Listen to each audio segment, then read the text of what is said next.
जय श्री राम मेरे सभी मित्रों को। स्वागत है आप सभी का मेरे YouTube चैनल पर। आशा है कि आप सभी स्वस्थ हैं, प्रसन्न हैं और अपने जीवन में पूरी खुशियों के साथ आगे बढ़ रहे हैं। विनय पत्रिका का पाठ आगे बढ़ाते हैं। पद संख्या 208। नाथ सो कौन बिनती कही सुनावो, त्रिबद विधि अमित अवलोकी अघ आपने। सरन सन्मुख होत सकुची सिर नावो। हे प्रभु, आपको मैं किस तरह विनती कहकर सुनाऊं। नाथ सो कौन बिनती कही सुनावो, त्रिविध विधि अमित अवलोकी अघ आपने।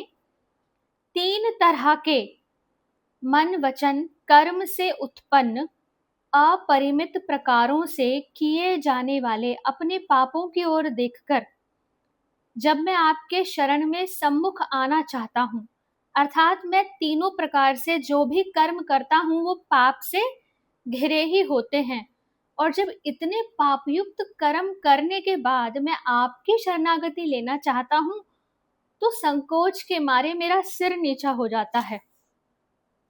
बिरचि हरि भगति को बेश बर टाटिका, कपट दल हरित पल्लवनी छावो। नाम लगी लाई लासा ललित बचन कही, व्याध जो विषय विहंगनी बझावो। भगवत भक्तों का भेष बनाकर मानो धोखे की टाट पट्टी बनाता हूं और कपट रूपी हरे हरे पत्तों से उसे ढक देता हूं। आपके राम नाम की लग्गी लगाकर मधुर वचनों का लासा लगा देता हूं और फिर बहेलिए की भांति विषय रूपी पक्षियों को फांस लेता हूं।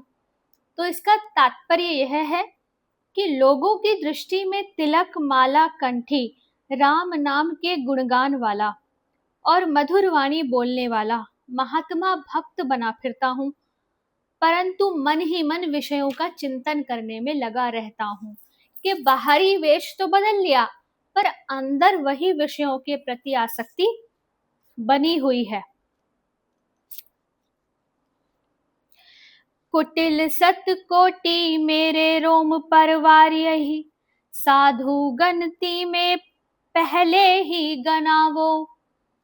परम बर्बर खर्ब गर्भ पर्वत चढ़ियो, अज्ञ सर्वज्ञ जनमनी जनावो।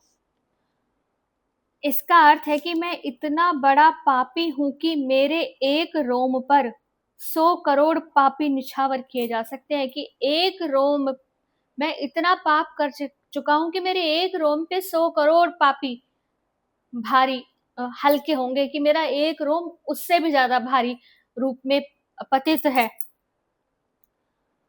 इस पर तो भी अपने को संतों की गिनती में सबसे पहले गिनवाना चाहता हूं, संत शिरोमणि बनने का दावा रखता हूं। मैं बड़ा ही असभ्य और नीच हूं, परंतु घमंड रूपी पहाड़ पर चढ़ा बैठा हूं। इसी से तो मूर्ख होने पर भी अपने को सर्वज्ञ और भक्त श्रेष्ठ बतलाता हूं। साच किधो झूठ मोको कहत को राम रावरो हूँ तुम्हरो कहावो। बिरद की लाज करी दास तुलसी ही देव, लेहु अपनाई अब देहु जनी बावो। हे भगवन, कह नहीं सकता कि झूठ है या सच, पर कोई कोई मेरे लिए यह कहते हैं कि यह राम जी का है।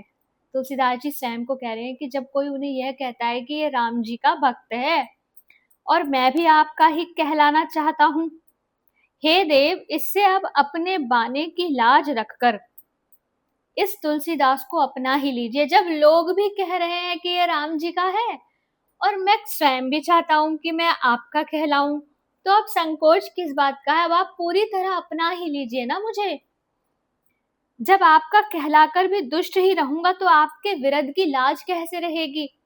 वो कह रहे हैं कि आप मुझे पूरी तरह अपना लो, कि मेरे मन में जो ये बीच बीच में विषयों के प्रति आसक्ति होती है जो मुझे कलयुग के विकार घेरते हैं, तो आप इनको हटा दो। अगर लोग मुझे आपका दास कहते हैं और मैं भी चाहता हूँ उसके बाद भी मैं दुष्ट ही रहूं, तो फिर आपके विरध की लाज, आपके स्वभाव की, आपकी कृपा की लाज कैसे रहेगी? तो आप अब टाल मटोल न कीजिए और मुझे पूरी तरह अपना लीजिए। बहुत सुंदर व्याख्या। अगले पद का पाठ अगले वीडियो में। जय श्री राम।